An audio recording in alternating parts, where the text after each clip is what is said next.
Alright, what's up chads? Welcome if you're new, welcome back for an OG. Now ladies and gentlemen, today we got about 5 stories to go over. We're actually hearing that there will be a next state of play that will happen between August 5th and 11th. The time is definitely nigh, and we are also getting the pre-orders news for PS5. You can technically not pre-order it right now, but you can actually sign up. I mean, no cap, we're gonna elaborate on the situation and I will talk about it. We're also having a survey that was concluded that PS5 is the most popular console. I know that I will be offending some of the Xbox players, but understand, I'm trying to be unbiased, okay? I'm trying to just report the news. And recently Gabe Newell said the Xbox is better than PS5, and I did make a video on it. I mean, take a look. This Christmas, PlayStation and Xbox are both coming out with new consoles. Which is better? The Xbox. Really? Why?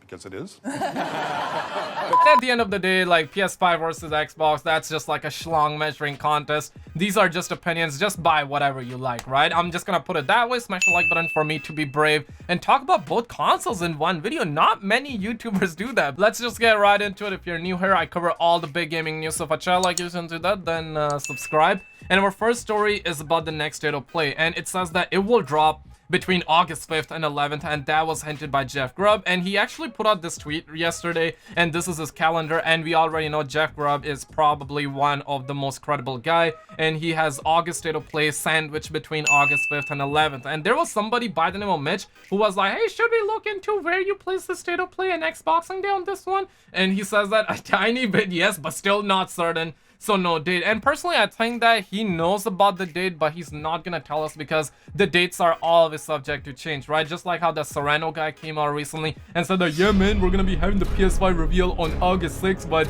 yesterday he changed up the date to August 13th, right? So anything is possible and everything is like subject to delay at this point. But I guess it's very likely, and it's everybody's guess as of right now. Everyone is a leaker in 2020. If you come out and you say in the comments below that you know about the date, like it's gonna happen then or then, I'm gonna believe you, right? Like everybody's a leaker in 2020. But seriously, I think it's gonna happen in the first 2 weeks. So that's where I'm personally gonna put it, and I'm surely gonna live stream whenever that happens. So if you're new here, hey, turn those notifications on. We're also hearing that PS5 Pro like system hinted at a new Sony patent for multi-GPU approach console, and that's a little bit sus, dog, because recently we also heard that we're not gonna be getting the PS5 Pro. We also heard from the former Xbox employee that said that we're not gonna be having the mid-gen refreshes. There's not gonna be another Xbox, there's not gonna be another PS5 Pro, and we're hearing that PlayStation 6, I mean, yes, we haven't even got the PlayStation 5, and I just can't. We're hearing that the PlayStation 6 is gonna be coming out by holiday 2025, 5 years time, and I know that some people are saying that 5 years is not a long time, but personally, I say that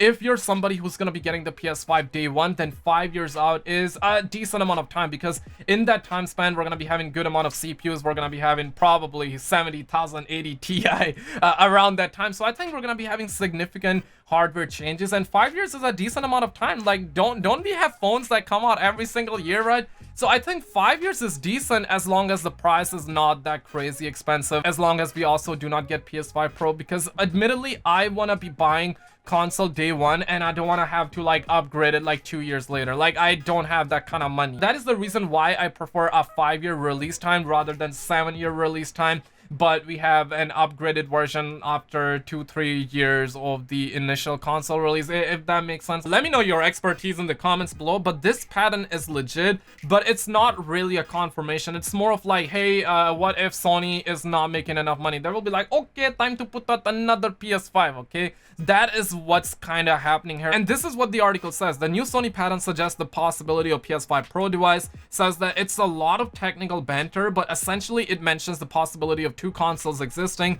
a light version featuring only 1 CPU and GPU combo, and another enhanced version that has 2 or more combos plus extra RAM and other features. And initially I thought that the light version was the digital version and the enhanced version was the original PS5, but apparently that's not the case, because this enhanced version is gonna be having that extra RAM, dog. So they're like securing the place, right? What if they have to make extra money, right? They can throw a PS5 Pro out. that's kind of like what's happening. And on the other hand, we're also hearing the fact that PS5 completely outpacing Series X in terms of popularity, says new research. And you gotta understand, man, I got my hands up, okay? I know I'm walking through an Uncharted territory right now, talking about PS5 and Xbox in one video, but understand, I'm just reporting the news, okay? I'm trying to be unbiased, and this research was done, and it says that 84% of 3,000 people prefer the PS5. And I understand 3,000 people is not like huge amount of people, like I'm not really shocked. 3,000 people, it's like still a great sample size, and personally these numbers make sense to me. I know that some of you guys be like, yeah, Skizzle is a Sony pony, but you gotta understand that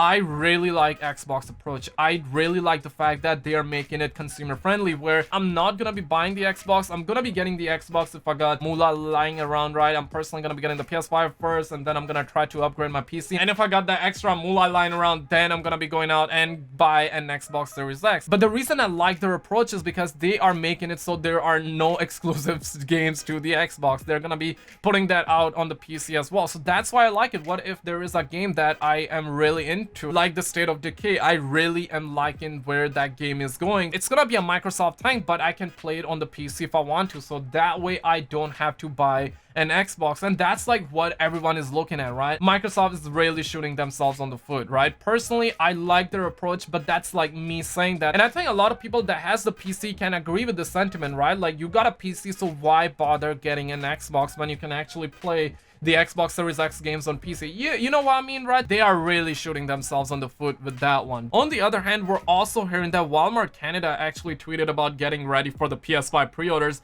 and this kind of screams to me that the PS5 pre-orders are coming. This is an actual Twitter account of the Walmart Canada Gaming, and they say that, are you ready for the PS5 pre-orders to open up? Stay in the loop to secure a PlayStation 5 on day one by signing up for updates on walmart.ca, and you can actually sign up on their website, and that website will tell you when PS5 is gonna be going up for a pre-order. I really think the time is nigh, because why else they would put a tweet out like that? Personally, I think that during their next state of play that's gonna happen in August, I think that that's when they're gonna announce the price. Hopefully they do, man, because we're like, what, 4 months out? I think they're gonna announce the price, and they're gonna tell us when we're gonna be able to pre-order. I think they're gonna tell us the date and the time. It's not gonna be like, yeah, the show is over and you can actually go ahead and pre-order, because recently Sony confirmed the fact that they're not gonna be giving us minutes worth of notice. They're definitely gonna tell us in advance, so they're gonna give us the time and the date. So I think that's what's gonna happen, but let me know your thoughts in the comments below. This Christmas, PlayStation and Xbox are both coming out with new consoles. Which is better? The Xbox. Really? Why? Because it is. Like and subscribe. I'm gonna keep a chat like you're in the loops with all the gaming news. Click on that video on the screen. You're gonna get a kick of dopamine, and I will see you right there. Stud Muffin now.